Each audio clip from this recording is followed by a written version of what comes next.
Hey there, new solopreneurs, entrepreneurs, and coaches. This is Dr. Yam.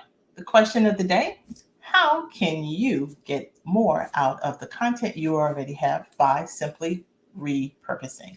I've got some tips to help you answer this question. Let's get busy.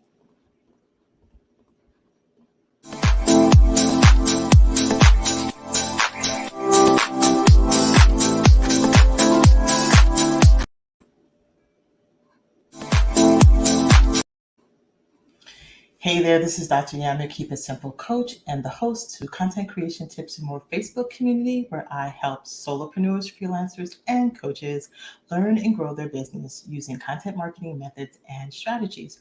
You can find me over in my Facebook group community at smallbizsociety.com and over on my website, keepitsimplecoach.info.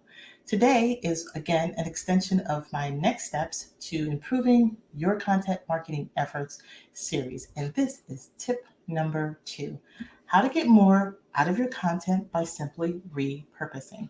Now, here's the deal: when you need ideas for new content, I know we sometimes have what we call writer's block, or we just might be out of boredom sometimes. And so you have a plethora, I'm pretty sure, of old content just lying around that you can breathe some new life into it. And so, what could that look like? Well, repurposing is when it involves taking your old content and just adding a little different spin on it so that you can have a newer, high value piece of content that you can engage with your audience.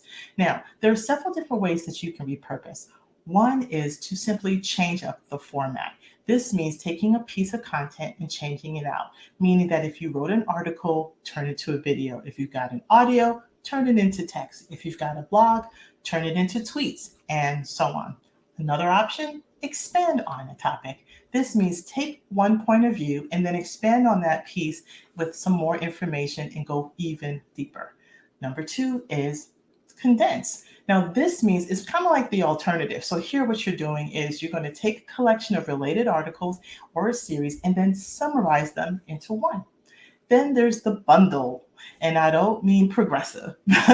Bundling. In this particular case, you're going to take several related pieces of content and kind of bring them together in a logical sequencing of orders and create a series.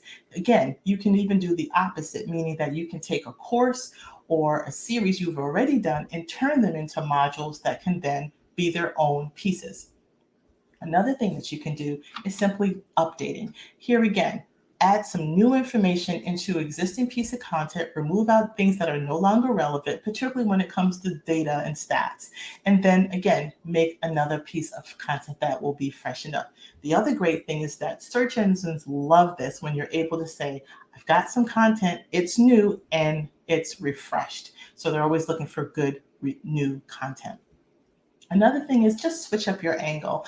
And this means, again, take that same information and then approach it from a different angle. So for instance, if you have an item that may be to take it into steps rather than, or maybe you can do turn a negative and present them as maybe common mistakes. Sometimes it's just the terminology that really are going to draw people in to want to read more about that information.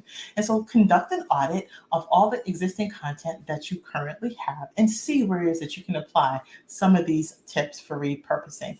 If you like what I've shared with you and you want to learn some more about content creation and marketing methods, join us over at our community, Content Creation Tips and More Facebook group.